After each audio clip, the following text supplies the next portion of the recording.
Como ya sabéis, en el ámbito de la divulgación, en los últimos años se habla bastante a menudo de la leyenda negra antiespañola, ya sea para defender la historia de España o también para atacarla. Con los clásicos comentarios en redes sociales que estoy seguro que habréis leído en más de una ocasión. En cuanto al cine y las series que tengan que ver con la historia de España, estas tampoco han sido una excepción. Nombres de series como El Ministerio del Tiempo, Conquistadores Adventium, Hernán o la estrenada este año Sin Límites han sido objeto de debate por tener más o menos leyenda negra. Pero la realidad es que hace varios meses varios suscriptores me recordaron una película de los años 90 que hace que todas estas últimas series parezcan un alarde de patriotismo español.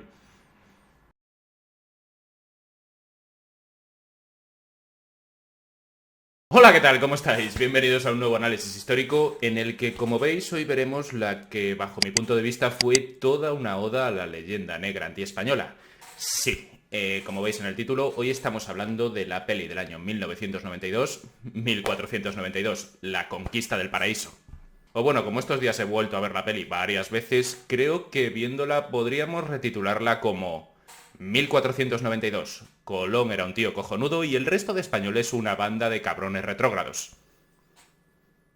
Sí, a ver, ya lo sé, como título es bastante largo, pero creo que este título define bastante mejor lo que fue la película. La película se estrenó dicho año para conmemorar los 500 años de la llegada de Colón al Nuevo Mundo, como ya sabéis, el día 12 de octubre de 1492. El film, entre otros, contaba con la dirección de Ridley Scott, que ya por entonces era un director consagrado. Sigourney Weaver, a quien sus papeles en Alien y Gorilas en la Niebla le habían repercutido una gran fama. Y también contábamos con un Gerard Depardieu, que por entonces era un actor admirado y respetado en todo el mundo, muchos años antes de que soltase esta maravilla de declaración. Me bebo 14 botellas al día, pero no soy alcohólico. Claro que no, hombre. Para ser alcohólico te hacen falta 14 botellas y 2 chupitos. En fin, chistes malos aparte, la película también contaba con una espectacular banda sonora llevada a cabo por Vangelis, lo cual, bajo mi punto de vista, fue sin duda lo mejor de la película.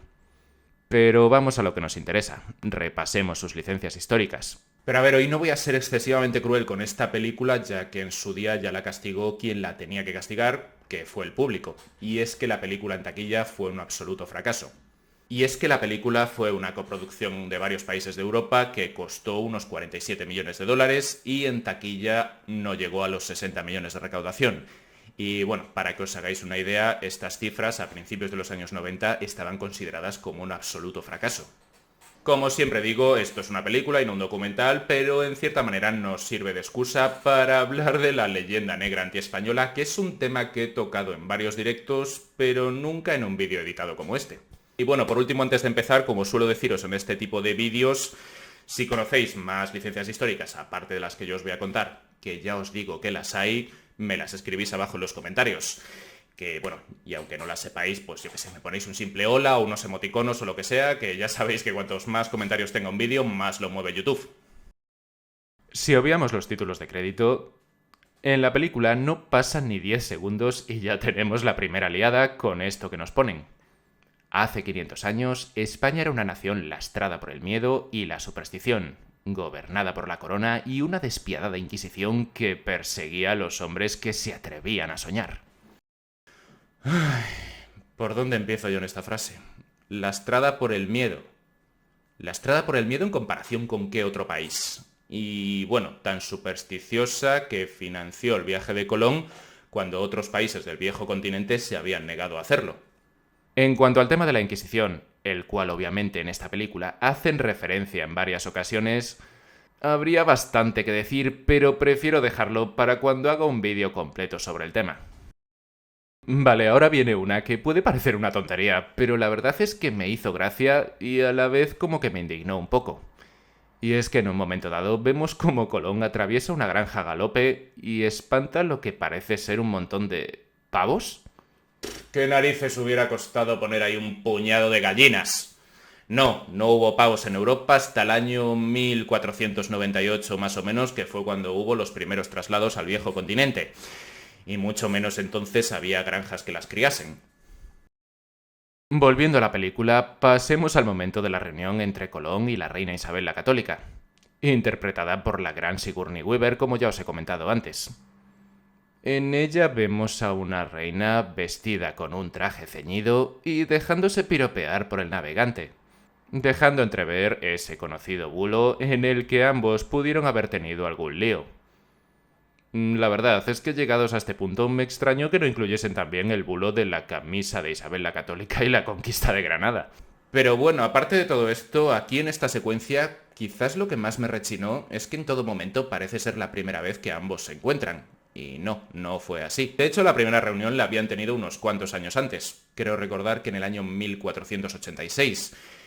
Pero claro, en esta ocasión Isabel la Católica se negó a financiar el proyecto pues porque estaba en medio de la guerra con Granada.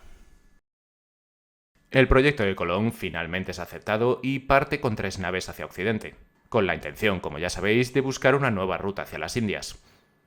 En la película se nos muestra las tensiones que hubo en dicho viaje, cosa que sí, ocurrió en realidad.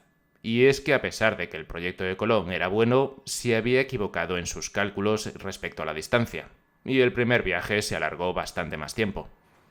En medio de estas tensiones y del hartazgo de su tripulación, Colón hace un discurso emotivo y promete una recompensa económica para el primero que consiga avistar tierra. La verdad es que por entonces este tipo de recompensas eran bastante habituales. Y a ver, hasta cierto punto entiendo que en la película lo hagan de esta manera. Pero no, Colón no fue quien ofreció esta recompensa. Esta recompensa ya venía ofrecida de antes, y la había ofrecido la reina Isabel la Católica, la cual, como bien sabéis, se la ganó el día 12 de octubre el grumete Rodrigo de Triana. Durante toda la peli vemos a un Colón bueno, justo, cariñoso, atento, idealista, soñador y todos los buenos objetivos que se os puedan ocurrir. Y la verdad es que sí, nadie duda de que el viaje de Colón fue toda una hazaña, pero también es verdad que la película se pasa idealizando su figura.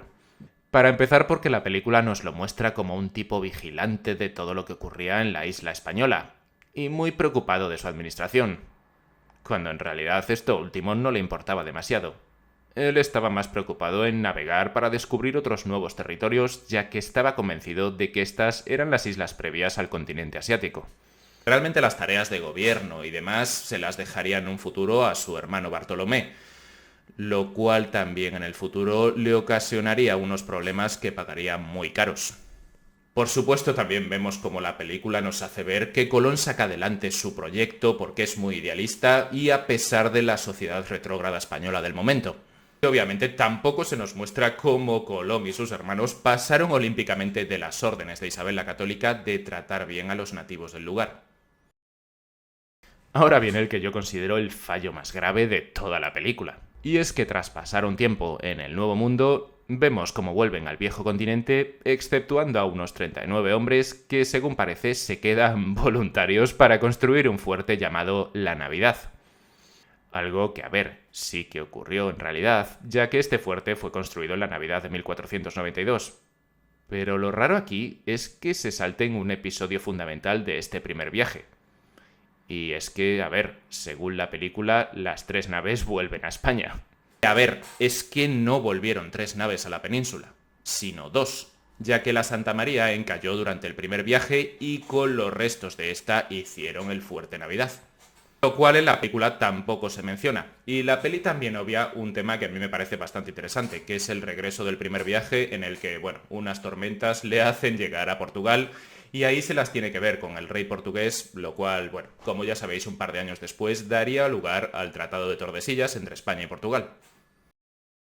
Tras saltarse todos los episodios que os he comentado, Colón llega a la corte y allí es recibido y agasajado, y vemos cómo presume delante de todos los españoles que le miran con admiración, y en ellas presume de todo fumándose un puro habano. A ver, que sí, que es cierto que en el primer viaje de Colón, los marineros Luis de Torres y Rodrigo de Jerez vieron cómo los indígenas de la isla de Cuba fumaban esta hierba desconocida y que usaban para un uso ritual, pero el tabaco no se trajo en este primer viaje y mucho menos Colón se lo fumó en la corte de Isabel la Católica. Tras todo esto vemos ya cómo se inician los preparativos del segundo viaje, el cual, bueno, como ya sabéis, sería mucho más completo, ya que zarparían unas 17 naves con más o menos unas 1.200 personas a bordo, ya con la intención de crear asentamientos en la zona. Pero al llegar de nuevo se encuentran con una desagradable sorpresa. Pues resulta que todos los compañeros que se habían quedado en el fuerte Navidad estaban muertos. Y aquí entra en juego la figura del noble Adrián de Mújica. Un tipo que en la película parece estar sediento de venganza y con ganas de matar a todo indígena que se encuentre por delante. Pero como ya sabéis, en esta película Colón es el héroe, y es tan buen tipo que mantiene la calma ante el sanguinario español. Van a parlamentar con el jefe y les cuenta algo que el noble español no se cree, pero nuevamente Colón vuelve a calmarle. A ver, esta secuencia sí que tuvo lugar, pero al contrario de lo que nos muestra la película, el que no parecía creerse absolutamente nada de lo que le dijera el jefe local era el propio Colón. La realidad es que Adrián de Mújica sí que estuvo en este segundo viaje, pero no tuvo tanta importancia como nos muestra la película, ya que este estaba a las órdenes de Francisco Roldán, otro noble español que en la peli ni aparece. Pero bueno, sí que es cierto que ambos en el futuro tendrían un protagonismo en la rebelión contra Colón y sus hermanos. Bueno, a ver, en esta película no aparece Roldán, pero tampoco otros nombres fundamentales en estos viajes, como Juan de la Cosa, Alonso de Ojeda, Miguel Ballester, Pedro Margerit, Ana Caona o Caonabo. En cuanto a las batallas con las tribus nativas, sí que es cierto que se dieron, pero la peli la verdad es que las muestra de una manera tremendamente desorganizada, y es bastante complicado situarlas en el tiempo. Cuando a la película le queda poquito tiempo, vemos cómo Colón es sustituido por Francisco de Bobadilla por, y según la película, obligar a los nobles a trabajar como esclavos. Algo que, bueno, como os imaginaréis y ya os he comentado antes, no era por eso, sino más bien por pasarse por el forro las órdenes de Isabel la Católica, lo cual le valió volver encadenado a España. Pero si esto os parece de coña, lo mejor es cuando minutos después dicen que el continente ya se ha descubierto, y que lo ha hecho otro marino llamado Américo Vespucho. La película, incluso terminando, no pierde la ocasión de difundir otro bulo histórico más. Y es que, a ver, Colón pisó el continente americano en su tercer viaje, aunque bueno, sí que es cierto que él no era consciente de que estaba en tierra continental. Pero por contra, otros hombres que zarparon en la misma época, llamados Alonso de Ojeda y Juan de la Cosa, sí que fueron conscientes de este hecho en lo que se llamó el primer viaje andaluz. A ver, que sí, que Américo Vespucho sí que viajaba en esta expedición, pero él ni la organizaba ni la comandaba. Solo era un supervisor de una familia italiana que había puesto capital en el viaje. Eso sí, al volver no perdió el tiempo y se atribuyó rápidamente el mérito.